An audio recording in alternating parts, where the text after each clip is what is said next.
অনেকেই বলে থাকেন যে সঠিকভাবে যদি আপনি গিগের টাইটেল, গিগের ট্যাগ এগুলো ইউজ করে থাকেন তাহলে গিগ মার্কেটিং করার দরকার নেই, অটোমেটিক আপনার গিগে সেল আসবে একটা সময় পর। কিন্তু আমার মতে গিগ মার্কেটিং মোটামুটি হলেও করা উচিত এবং সঠিক সিস্টেমে করা উচিত। কারণ গিগ মার্কেটিং করলে গিগটাকে অনেক তাড়াতাড়ি একটা পর্যায়ে, ভালো পর্যায়ে নিয়ে যাওয়া যায়। আসসালামু আলাইকুম, রাফি 365 ইউটিউব চ্যানেলে আপনাদের সবাইকে স্বাগতম।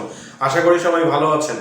আজকে আমরা কথা বলবো যে কিভাবে আমরা গিগ মার্কেটিং করব, গিগ মার্কেটিং কতটা দরকার এক একটা ফাইবার অ্যাকাউন্টের জন্য বা একজন ফ্রিল্যান্সারের জন্য গিগ মার্কেটিং করা কতটা গুরুত্বপূর্ণ সেটা নিয়ে আলোচনা করব। কোথায় কোথায় সঠিকভাবে গিগ মার্কেটিং করতে হবে সেটা নিয়ে আলোচনা করব। তো চলুন ভিডিওটি শুরু করি।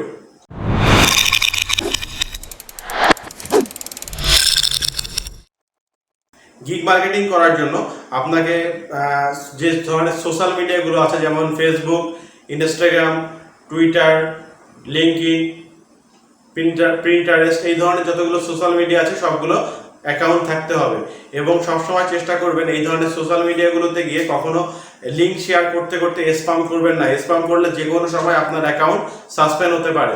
টুইটারে বারবার একই লিঙ্ক শেয়ার করবেন না বা একই লিঙ্ক আপলোড করবেন না, তাহলে হবে কি আপনার অ্যাকাউন্ট যে কোনো সময় টুইটার থেকে সাসপেন্ড হতে পারে। সবসময় মাথায় রাখবেন গিগ মার্কেটিং করবেন করার মতো, করতে গিয়ে স্প্যাম করবেন না। এখন আমরা করি কি, আমরা ফেসবুকে নিজেরা অ্যাকাউন্ট ক্রিয়েট করে আমাদের বাংলাদেশি ফ্রেন্ড ঢুকানোর পর করি তাদেরকে আমাদের গিগ লিঙ্ক দিয়ে বলে তাদেরকে দেখতে। আসলে তাদেরকে গিগ লিঙ্ক দিয়ে কিন্তু কোনো লাভ আমাদের নেই। আমাদেরকে অবশ্যই ফ্রেন্ড লিস্টে রাখতে হবে। ইউরোপ, আমেরিকা, তারপরে কানাডা, ইউএসএ, এই ধরনের যে বাইরের দেশগুলো আছে, আপনার অস্ট্রেলিয়া, এই ধরনের প্রতিটা দেশের নাগরিকদের আমাদেরকে ফ্রেন্ড লিস্টে আনতে হবে এবং তাদেরকে আমাদের এই গিগগুলো আমরা তাদের সঙ্গে শেয়ার করব বা খুব সুন্দরভাবে ট্যাগ ইউজ করে, যেগুলো টুইটারে যখন আপনি লিঙ্ক শেয়ার করবেন, টুইটারে কিন্তু সবসময় ট্রেন্ড থাকে, যে দেশের যে ট্রেন্ড সেই ট্রেন্ডকে ট্যাগ হিসেবে ইউজ করে সেই ভিডিও আপনার গিগের লিঙ্কগুলো শেয়ার করতে পারেন। তখন হবে কি, আপনার ওই ট্রেন্ডে যখন কেউ সার্চ করবে তখন আপনার গিগের লিঙ্কটা দেখতে পারবে। এবং এছাড়াও যখন আপনার এই ধরনের বাইরের অনেক বিদেশি অনেক ফ্রেন্ড হবে, তারা জানবে যে আপনি এই ধরনের সার্ভিসগুলো দিয়ে থাকেন।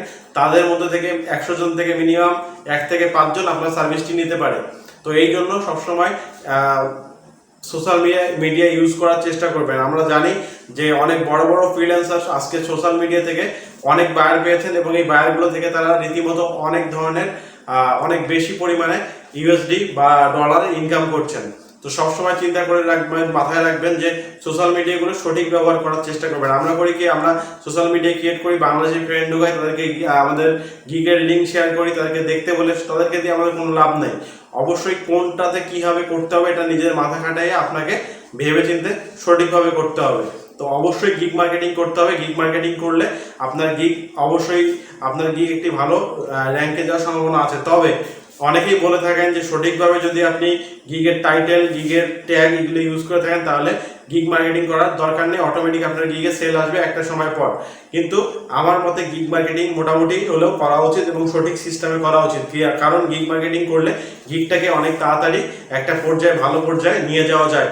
তো যদি ভিডিওটি ভালো লেগে থাকে এবং ভিডিওটি দেখে যদি আপনি কোনো কিছু শিখে থাকেন, অবশ্যই চ্যানেলটি সাবস্ক্রাইব করে দিবেন।